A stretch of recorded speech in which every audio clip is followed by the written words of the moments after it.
সত্যি দিদি ভাই, মেয়েটা বিপদ আপদে কোনো তোয়াক্কাই করে না, কোনো ভয় ডরও নেই। নাহলে এই ভরা মাসে কেউ রাতের বেলা বাইরে পা রাখে? কিন্তু মা, শিমুল এমন জাত করবেই বা কেন বলুন তো একবার? ও তো জানে যে এই সময় রাতে বাইরে বেরোনোটা ঠিক না। আর আমার মনে হয় না মা যে শিমুল আপনাকে না জানিয়ে বাইরে বেরোবে বলে। বড় বৌদি, তার মানে তুমি কি বলতে চাইছো? আমি যে কথাগুলো শুনতে পেয়েছি সেগুলো সবটাই ভুল। শিমুল যে বারবার করে ভাইয়ার কাছে বায়না করছিল আইসক্রিম খেতে যাওয়ার জন্য, সবটাই ভুল, তাই তো? তুই হঠাৎ এরকম ভাবে রিয়াক্ট করছিস কেন? বড় বৌমা তো ঠিকই বলেছে, আমাদের প্রত্যেকের মনে একই কথা হচ্ছে। কারণ শিমুল মার সঙ্গে এই ধরনের ব্যবহার যায় না, মানায় না। তাতে তোর এত রেগে যাওয়ার কি হলো? ভাইয়ের চিন্তায় পল্লবীর মাথা ঠিক নেই। বলছিলাম কি, ড্যাড মম গাড়ি নিয়ে এগিয়ে একটু দেখে আসবো আমরা। কিন্তু ঠাকুর জামাই, আমরা তো জানি না শিমুলা কোথায় আইসক্রিম খেতে গেছে। তোমরা কোথায় খুঁজবে ওকে? না তাও মম, আমার তো মনে হচ্ছে আমাদেরকে একবার বেরোনো উচিত। মানে রাস্তায় যদি ওদের সঙ্গে দেখা হয়ে যায়, কি বলো তুমি?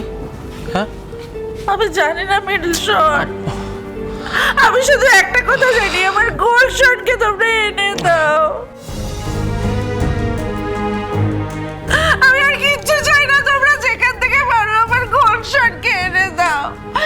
ও চানাচুর বুড়ো, ও চানাচুর বুড়ো, দেখো ভালো করে ফোনটা করো, নিশ্চয়ই ফোন ধরবে। ফোন কেন ধরবে না? ভালো করে কর, ভালো করে ফোনটা ধরো, ভালো করে। তোমার কি ধারণা শান্তি, আমি ফোন করছি না, আমি তো বাবা।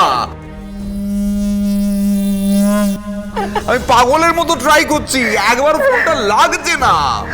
ফোনটা ধরা তো দূরের কথা, কি হবে এখন? শিমুলমার ওই শরীরের অবস্থা, দুটোতে কি করবে আমি কিছু বুঝতে পারছি না। নীল ভাইয়ের না শিমুল বোনকে বোঝানো উচিত ছিল। শিমুল বোনের শরীরে এখন এরকম অবস্থা, বাই চান্স যদি খারাপ কিছু একটা ঘটে যায়।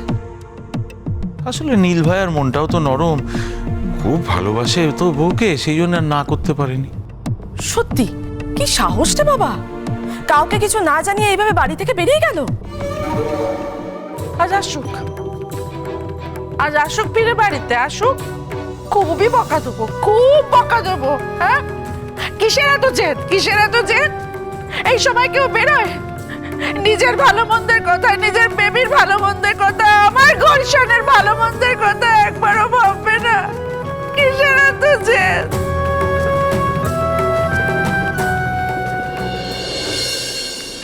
আপনার ছেলে হয়েছে madam. Now you are a mother of a little baby.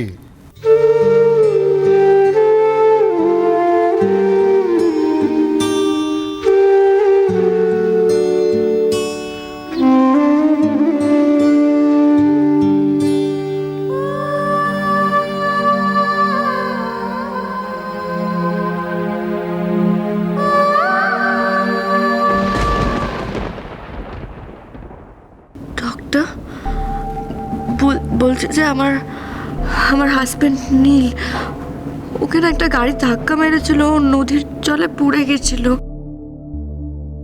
Police কি খোঁজ পেয়েছে? না ম্যাডাম, অফিসার আপনাকে জানাতে বলেছে যে আপনার হাজব্যান্ডের এখনো কোনো খোঁজ পাওয়া যায়নি। তবে পুলিশ জল পুলিশের সঙ্গে যোগাযোগ করেছে, ওরা ওই নদীতে ডুবুরিও নামিয়েছে, জালও ফেলেছে।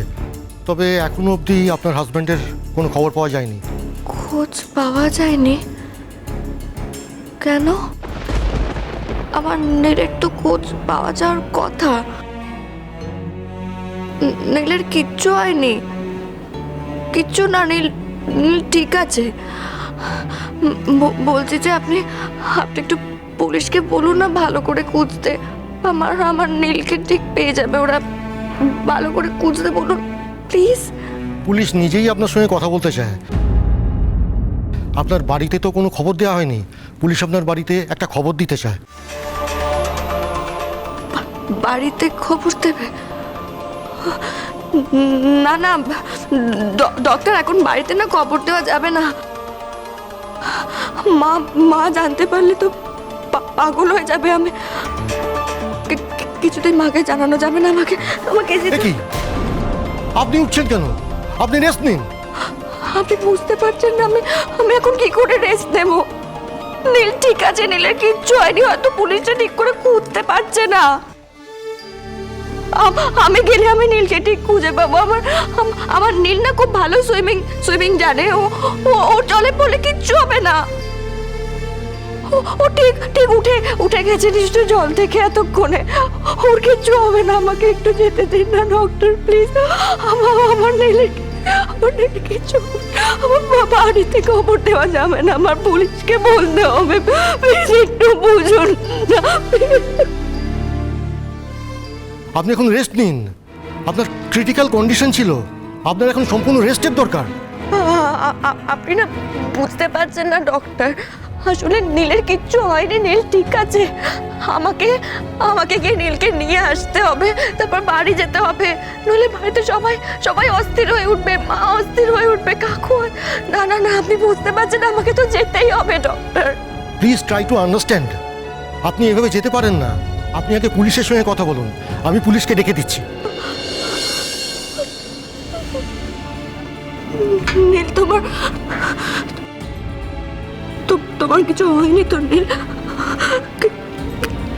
কিচ্ছু হয়নি বলো, কিচ্ছু হয়নি তোমার? আমাদের সন্তান পৃথিবীতে এসছে, তুমি কোথায় আছো? ওকে তো এখানে থাকার কথা ছিল।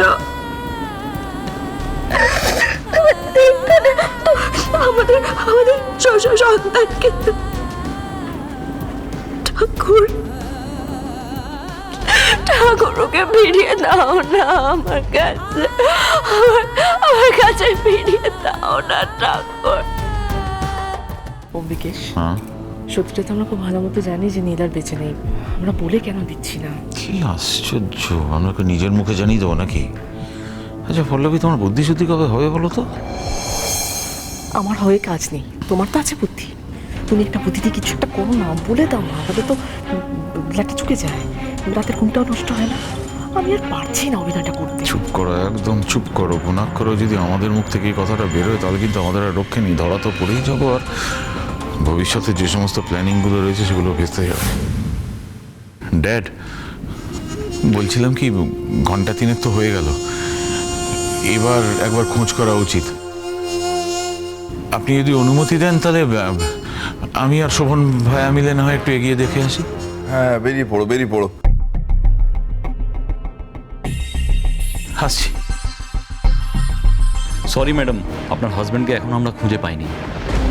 আপনারা তার মানে ভালো করে খুঁজছেন না? খুঁজুন না ভালো করে, আবার যান, আবার গিয়ে ভালো করে খুঁজুন।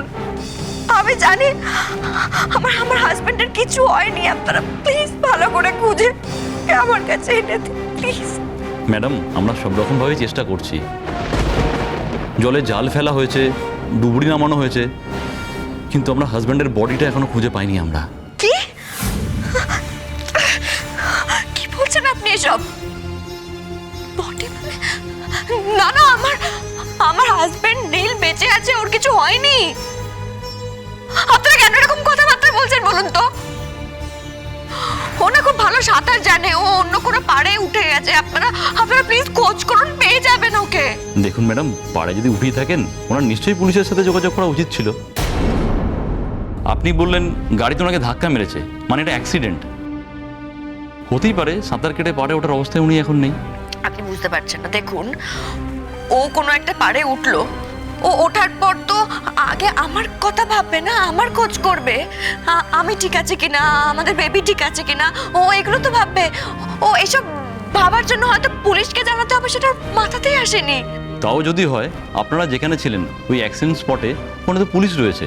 আপনার হাজবেন্ড যদি উঠে এসে খোঁজও করতেন, আমাদের কাছে ঠিক খবর আসতো।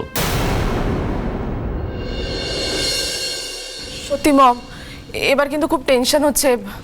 এতটা সময় পেরিয়ে গেল, এখনো তো ওরা ফিরলো না। আইসক্রিম খেতে গিয়ে থাকলে কত দূরেই বা যাবে? আর যদি কোথাও হাওয়াও খেতে যায়, তাহলে বাড়িতে তো একবার ইনফর্ম করবে, সেটা পর্যন্ত করলো না। আমার গোলশান ঠিক আছে তো? আমার গোলশান